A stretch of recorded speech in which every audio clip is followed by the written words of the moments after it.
प्यारे दोस्तों, आज की छोटी सी कहानी है कन्यादान, एक सच्ची दर्द भरी। सलोनी की सगाई होने के साथ ही उसकी मम्मी ने बता दिया था, कन्यादान तो मैं ही करूँगी, चाहे जो भी हो। घर में किसी को कोई प्रॉब्लम नहीं थी, होती भी क्यों, घर में लोग ही कितने थे। सलोनी, उसकी मम्मी, भैया, भाभी और एक बड़ी बहन सिया, जिसकी शादी को 10 साल हो गए थे। सिया की शादी में परिस्थितियाँ कुछ ऐसी बनी कि कन्यादान मम्मी पापा ने नहीं ले पाए और उसकी शादी के 4 साल बाद पापा गुजर गए। हिंदू रीति रिवाज के अनुसार कन्यादान जोड़े से ही किया जाता है, इसीलिए मम्मी का अकेले कन्यादान करना शायद कुछ लोगों को खटक सकता था, खासकर सलोनी के ससुराल वालों को। इसीलिए सिया ने खास जोर देकर कहा कि पहले यहाँ बात कर ली जाए ताकि बाद में कोई दिक्कत ना हो। मम्मी खुद सलोनी की सास से बात की और उनकी कन्यादान करने की इच्छा बताई और कहा कि आप अपने परिवार में बात करके अपना निर्णय बता दें। अगले ही दिन उनका जवाब आ गया। सलोनी की सास ने बताया कि घर में सभी से बात हो गई है और पंडित जी से भी सलाह ले ली है। हमारे यहाँ किसी को कोई दिक्कत नहीं है। वैसे भी आजकल जमाना कहाँ से कहाँ पहुँच गया है। पंडित जी ने कुछ पूजा की विधि बताई है, वह होने के बाद आप कन्यादान कर सकती है। यह सुनकर मम्मी बहुत खुश हो गई। चलो, एक बेटी का ना सही दूसरी का कन्यादान करने का सौभाग्य तो मिलेगा। सगाई और शादी के बीच 6 महीने का अंतर था, लेकिन शादी की तैयारियों में पता ही नहीं चला कब समय निकल गया। मम्मी ने सुबह से ही व्रत रखा हुआ था, क्योंकि नियम के अनुसार कन्यादान करने वाले को व्रत रखना होता है। उनकी तबीयत अक्सर खराब रहती थी, दिल की मरीज जो थी, लेकिन तीनों बच्चे और बहू उनका पूरा ध्यान रख रहे थे।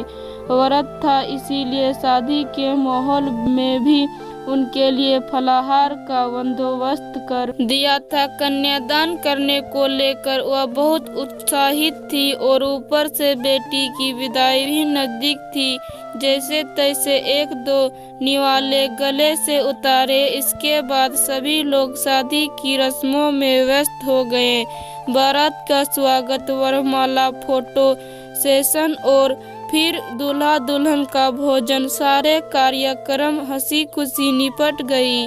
अब बारी थी विवाह विधि की। सिया सलोनी को मंडप में ले जाने के लिए तैयार कर रही थी, तभी वहाँ सिया के पति उसके भाई को लेकर आया और सिया से बोले, समझाओ इसको, इतना इमोशनल हो रहा है।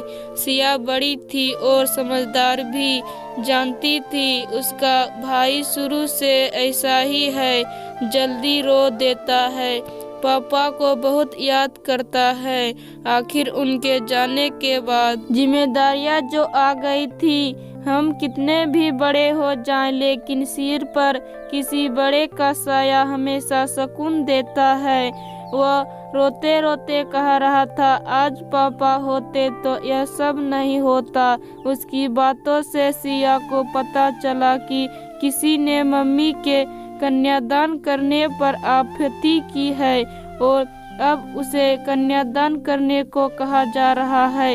एक पल को सिया को लगा जाकर लड़के वालों से पूछें, जब यही सब करना था तो मम्मी ही क्यों भारी थी। दूसरी तरफ उसे मम्मी की चिंता हुई, सुबह से भूखी है, व्रत रखा है, उन्हें कैसे बताएं कि अब वह कन्यादान नहीं कर पाएगी। सिया को कुछ समझ नहीं रहा था। उसका भाई रोए जा रहा था, मम्मी को लेकर कुछ ज्यादा ही दुखी था। सिया ने पहले खुद को संभाला, फिर अपने भाई को समझाया कि ऐसी स्थिति में बात संभालनी ही पड़ेगी। अब तक की सारी रस्में खुशी खुशी हो गई थी, कोई अड़चन नहीं आई थी। सिया नहीं चाहती थी किसी भी बात को लेके हंगामा हो। इसीलिए उसने भाई को समझाया कि ठीक है, कन्यादान हुआ और भाभी कर ले। भारी मन से शादी की बाकी रस्में पूरी हुई, लेकिन मन में एक अफसोस रह गया था। विदा होकर सलोनी अपने ससुराल चली गई और सिया अपने घर लौट आई। 3 दिन बाद सिया के पास सलोनी का फोन आया और उसने बताया कि उसके ससुराल में तो किसी ने मम्मी के कन्यादान करने पर इतराज नहीं किया, बल्कि सासू माँ पूछ रही थी कि मम्मी ने कन्यादान क्यों नहीं किया। यह सुनकर सिया सोच में पड़ गई कि आखिर किसने यह सब तमाशा किया। उसने अपने भाई से बात की और जब असलियत सामने आई तो उसे यकीन ही नहीं हुआ। असल में ऐतराज करने वाला और कोई नहीं, सिया के अपने मामा थे। वह मामा जिन्हें पूरा परिवार हर काम में आगे करता था, जिनकी बातों से लगता था कि वह रूढ़िवादी नहीं है, एक समझदार इंसान जो हर बात पे वितर्की कर सकता है। सिया को कुछ समझ नहीं आ रहा था। एक एक करके पूरा घटनाक्रम उसकी आंखों के सामने घूम रहा था। अंत में रह गया तो एक अफसोस। अजीब विडंबना है, हमारे समाज की यहाँ पति के गुजरते ही पत्नी से सारे हक छीन लिए जाते हैं। सजने संवरने का हक, चटक रंग ओढ़ने का हक, तीज त्योहारों का हक, अपनी ही बेटी के कन्यादान का हक, और अक्सर यह सब थोपने वाला कोई अपना ही होता है। दोस्तों, अगर हमारा कहानी अच्छा लगता है तो इस चैनल को सब्सक्राइब करें। मिलते हैं अगले वीडियो के साथ।